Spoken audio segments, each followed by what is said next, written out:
Estamos conversando con el doctor Óscar Vara. Él es profesor de Teoría Económica en la Universidad Autónoma de Madrid. Doctor Vara, en el contexto de la crisis económica mundial y los grandes cambios que vemos en políticas y en pensamiento, ¿hay teoría económica detrás de ese pensamiento? ¿Hay raíces detrás del pensamiento económico prevaleciente? Todos sabemos que la crisis económica que estamos viviendo ha caído por sorpresa sobre el cuerpo doctrinal ortodoxo, lo que nosotros solemos llamar la escuela neoclásica de economía, los que son, por así decirlo, los economistas que ocupan las cátedras principales de todas las universidades prácticamente del mundo. También es cierto que no ha caído como una sorpresa para aquellos que, hombre, nos hemos educado en la escuela austríaca de economía, hemos leído desde hace mucho tiempo a Mises, a Hayek y a otros. Entonces, en relación con lo que usted me pregunta, yo diría que la explicación de la crisis y la explicación de lo que ha sucedido y lo que puede pasar para el público, para lo que es la audiencia de los medios de comunicación, realmente no tiene explicación posible. Quiero decir, no hay teóricos que hayan aparecido para darles una explicación plausible de por qué ha ocurrido todo esto y por qué estamos además tan mal. Pero es verdad que, claro, que existen raíces para explicar qué ha pasado, cómo va a desenvolverse la crisis y cuáles son las soluciones. Ahora, ¿por qué no ha sido sorpresa para aquellos que conocen la escuela austríaca, por ejemplo? Bueno, ya desde principios del 2000, quiero decir, cuando empieza el nuevo milenio, era fácil observar cuál era el crecimiento de la cantidad de dinero que había en circulación, no solamente en los Estados Unidos de América, sino también de forma muy importante en Europa, en la Unión Europea. Hay que tener en cuenta que esas son las dos unidades, por así decirlo, de consumo y también de producción más importantes que hay en el mundo.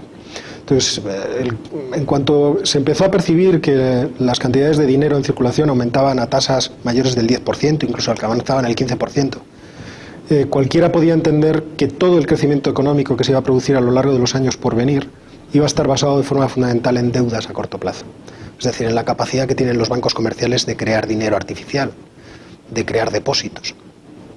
Esto es un hecho sobre el cual ya nos previno en 1912 Ludwig von Mises en la teoría del dinero y del crédito.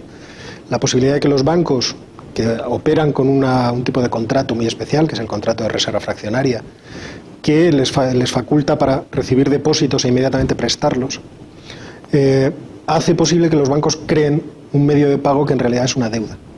En el momento en que en la economía puede haber algún problema, esos medios de pago no valen nada, porque son deudas que a lo mejor nadie va a poder devolver.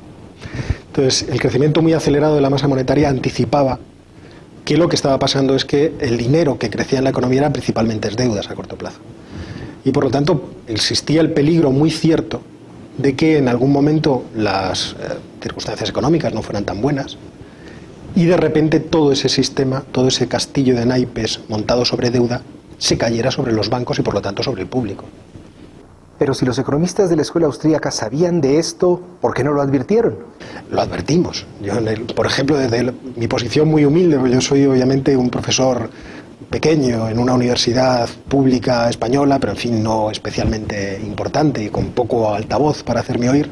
Yo en el año 2001 publiqué un artículo en referencia a la posible ampliación de la Unión Europea en el año 2005, diciendo que no era una buena idea. Y no era una buena idea porque era fácil anticipar que después del 2005 se podría producir, no se sabía si más tarde o más temprano, una situación de crisis económica severa.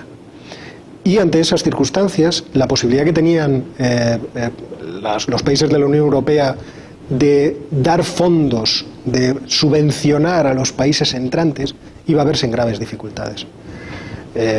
Yo, por mi experiencia personal, sé lo que a mí me dijeron. A mí me trataron por loco, porque en el año 2001 todo iba muy bien. Y escribir un artículo diciendo una ampliación en tiempos de crisis en el año 2001 sonaba anacrónico, obviamente. Y otros economistas de la escuela austríaca lo advirtieron también. Quiero decir, el profesor Jesús Huerta de Soto, desde hace muchos años, lleva a través no solamente de su actividad académica, es decir, como profesor, sino también en su actividad pública, advirtiendo de que este era una posibilidad no solamente real, sino que se iba a materializar de forma muy violenta. Pero, claro, por razones que no son académicas, la escuela austríaca no es bien recibida en ciertos medios académicos. ¿Cuáles son esas razones no académicas? Pues yo creo que la principal... Hay dos razones fundamentales. Una de las razones es que la escuela austríaca, todos sabemos que en términos metodológicos, se ha enfrentado de forma muy violenta, muy radical, vamos a decirlo así, con la escuela neoclásica, es decir, con el mainstream, con la escuela ortodoxa de economía. ¿Por qué? Pues porque la escuela austríaca entiende que para explicar al ser humano en su acción no es necesario utilizar unos modelos matemáticos excesivamente complejos y sofisticados que además restringen mucho la capacidad explicativa. Y además, por razones que también están derivadas de esto, es decir, la utilización de estos modelos matemáticos implica un cierto vicio, una tentación de ingeniería social, de manipulación del cuerpo social, que no es beneficiosa para la sociedad y que además seguramente opera de manera contraria a lo que pretenden los que lo hacen. Y la otra razón es que la escuela austríaca, y esto es un pecado que yo creo que tenemos los que hemos confiado mucho en la escuela austríaca, la escuela austríaca se ha decidido a ponerse también ella misma en una vía muerta.